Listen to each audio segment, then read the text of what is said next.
we are vibrating molecules. And so we're not just the intellect and thinking, right? We're a bunch of vibrating molecules. And so what if we could immediately encode the vibration of the Hermetics into the vibration of our molecules? If we could do that, in theory, we would just immediately take on the vibration of the Hermetic laws without the intellectual understanding and application of it. This is what I mean. That is absolutely possible. I've seen that. And when that happens, and as that happens, miracles immediately come into people's lives. Like when I do these activations, and some of our friends, mutual friends, have been through it, I get these fabulous texts. They're like, oh my God, my life just is now filled with even more miracles, like days after, continuously. And it sticks. It's truly embodied. Because it is a code that you take in. And we're absolutely able to do this. It's like, Neo in the Matrix, like, I need to learn to fly that helicopter. Yeah, and it just goes, it's like, download the program. It's that. Wow. Okay. Yeah. So please go layer by layer into how these codes are imprinted and what it looks like for a human being to go through that process. Yeah. So I'm still in my exploration of getting to a point where it is just an instant imprint. I have not gotten there yet. So I'm still, I'll call it, I'm still playing with a hybrid model. Right. So right now the system is people do go through the course, right? And so they kind of intellectually take it in. And then when they arrive at a live experience, we use old and new technologies to kind of imprint it into their field, right? So we have these vibration vests with 7 speakers. It's a 2-hour soundtrack with 11 songs. Each song has a specific vibrational intention, vibrational effect. And then there's like a voiceover that's happening in the background. And all of that is designed to kind of imprint the codes, right, of these Hermetic laws into someone. And then while they're doing that, some of them just drink cacao. The cacao's been alchemized with certain frequencies of all the sacred sites, which again, these sacred sites hold the vibration of basically the Hermetic principles. And sometimes they ingest with other substances in there. But either way, they all have this deep spiritual experience. And when they come out of it, miracles happen. It's the best way I can put it. Like impossible things happen. What's something impossible? I know you can't name names. What's something impossible you've seen that was possible? Yeah. Countless stories. Just recency bias. So 3 activations ago, which was 6 weeks ago, it's one of my favorite ones. This guy, when he came, his biggest life complaint was his relationship with his son has been fractured since their divorce 3 years ago. Right? It's a nasty divorce, legal battle. The mother's like, your dad's an a-hole, don't talk to him. So you can imagine that splinters the relationship with the son. Right? And so without reaching out to the son, without doing a vision board, without any kind of manifesting typical make your wish, get your desire process, he simply just took in the codes. 2 days in of a 3-day experience, his son calls him and they have their first loving conversation in 2 years without any act on his end, right?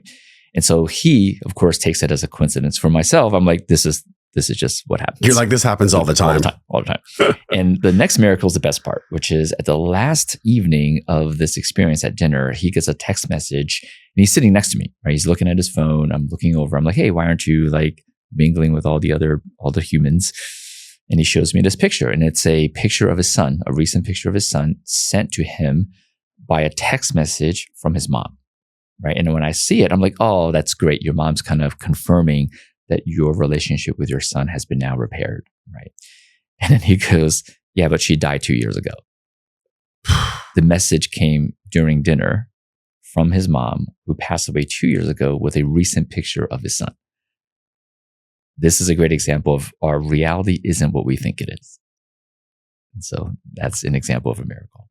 Gosh, I just watched myself try to say that's not true, but then I'm like, there's no way you would lie, because you don't have that vibration to you. Yeah. We're going to go through many layers of shattering here and understanding. The first layer for me, and it is the first law, the law of polarity. It's a really important one. Yeah. What I learned from the course is that everything is dual, right? Everything is dual. Everything has poles. Everything has a pair of opposites.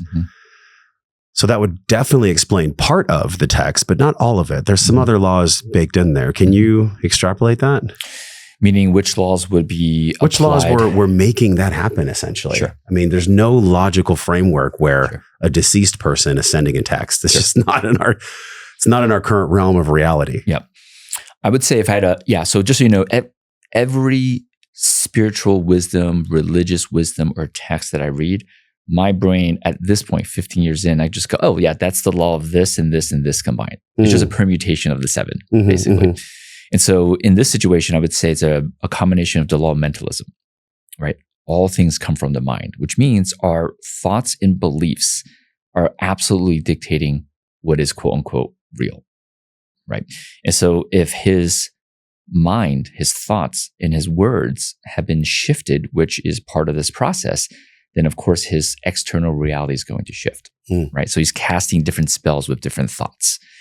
The other is the law of correspondence, as above, so below, as within, so without. And what that means is how he is vibrating is dictating the external world.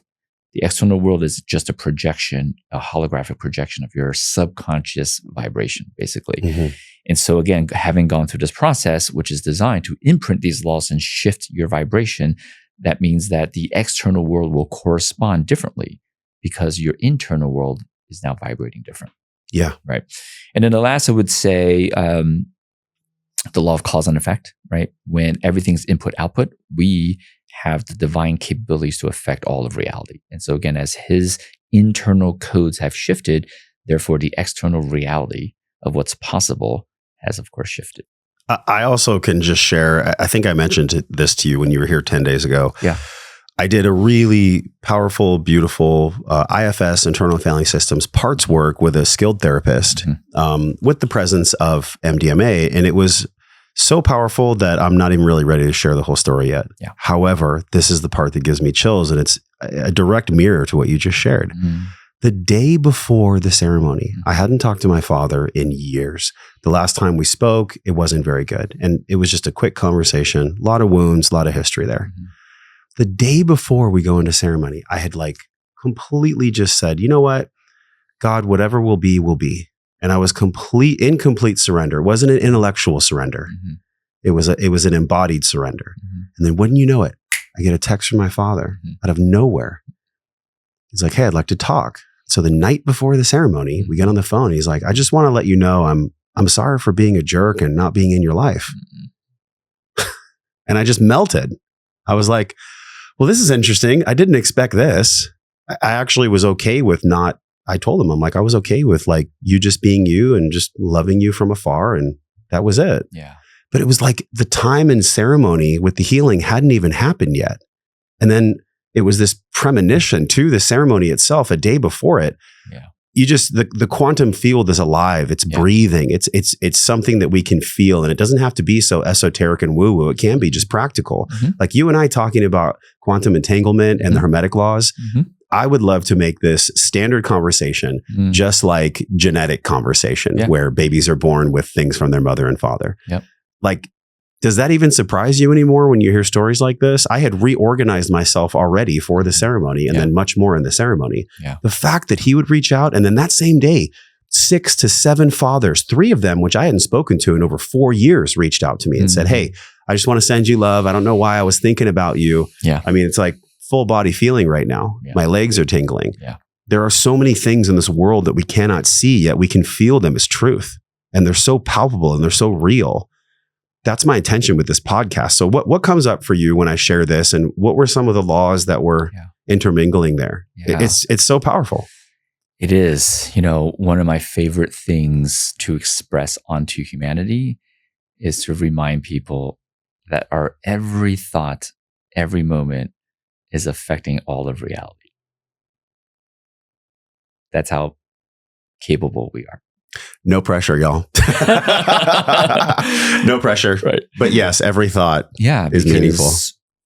One way we can describe it as, quantum entanglement, right? All the molecules that is us is entangled with so many molecules, and every thought that we're having influences how our molecules are vibrating and spinning in different directions, which immediately changes some other molecule in the universe, right? So we can explain this from a quantum entanglement perspective.